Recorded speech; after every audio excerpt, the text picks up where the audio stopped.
सध्या केंद्रात मंत्रिमंडळ विस्तार होणार असल्याचं बोललं जातंय आणि याच पार्श्वभूमीवर आता उज्ज्वल निकम यांना सुद्धा केंद्रीय मंत्रिमंडळात स्थान मिळणार का असा सवाल उपस्थित होतो.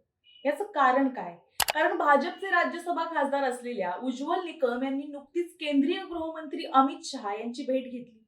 त्यामुळे या भेटीमागे नेमकं कारण काय? निकम यांच्यावर केंद्रात मोठी जबाबदारी सोपवली जाणार आहे का? आणि मंत्रिमंडळ विस्ताराच्या चर्चांमध्ये त्यांच्या नावाची चर्चा का सुरू झाली? याबाबत सविस्तर जाणून घेऊया. नमस्कार, मी सारिका आणि तुम्ही पाहताय पॉलिटिकल महाराष्ट्र. उज्ज्वल निकम यांनी केंद्रीय गृहमंत्री अमित शहा यांची भेट घेतली असून या भेटीचा फोटो आता समोर आलाय. एकीकडे संसदेचं अधिवेशन सुरू असताना आणि दुसरीकडे केंद्रीय मंत्रिमंडळ विस्ताराची चर्चा रंगली असताना झालेल्या या भेटीला विशेष महत्त्व प्राप्त झालंय. अद्यापही उज्ज्वल निकम यांना केंद्रीय मंत्रिमंडळात स्थान मिळणार असल्याची कोणती अधिकृत घोषणा झाली नाही, पण या फोटो नंतर मात्र चर्चा या वेगानं वाढतायत. अमित शहांसोबतच्या भेटीनंतर राजकीय वर्तुळात त्यांच्या संभाव्य मंत्रिपदाची चर्चा सुरू झाली. सूत्रांच्या माहितीनुसार संसदेचं अधिवेशन संपल्यानंतर केंद्रीय मंत्रिमंडळाचा विस्तार होण्याची शक्यता व्यक्त केली जाते. कित्येक दिवसांपासून अशा बातम्या सुद्धा आपण बघतोय की केंद्रीय मंत्रिमंडळाचा विस्तार होणार आहे. अशातच विस्ताराच्या आधी निकम आणि अमित शहा यांची भेट झाल्यानं अनेक राजकीय तर्कवितर्कांना सुरुवात झाली. विशेष म्हणजे निकम यांच्याबाबत मुंबईतून दिल्लीला सकारात्मक अहवाल पोहोचल्याची सुद्धा चर्चा आहे.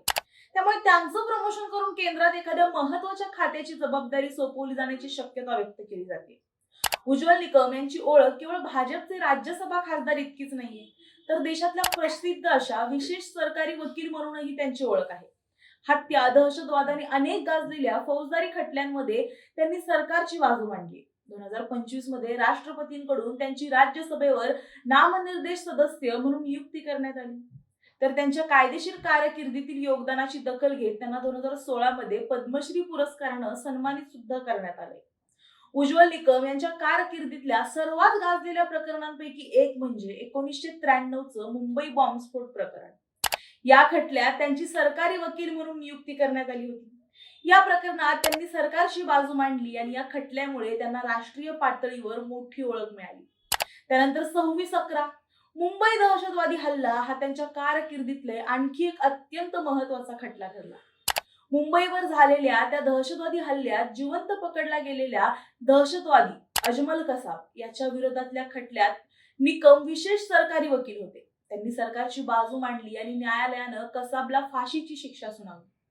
याशिवाय टी सिरीजचे संस्थापक आणि चित्रपट निर्माते गुलशन कुमार हत्या प्रकरणात सुद्धा उज्ज्वल निकम सरकारी वकील होते. या प्रकरणात अनेक आरोपी निर्दोष सुटले, तर अखेरीस एका आरोपीची दोषसिद्धी झाली. भाजपचे ज्येष्ठ नेते प्रमोद महाजन यांच्या हत्या प्रकरणात सुद्धा निकम यांनीच सरकारची बाजू मांडली होती. प्रमोद महाजन यांच्यावर त्यांचे भाऊ प्रवीण महाजन यांनी गोळी झाडून त्यांची हत्या केली.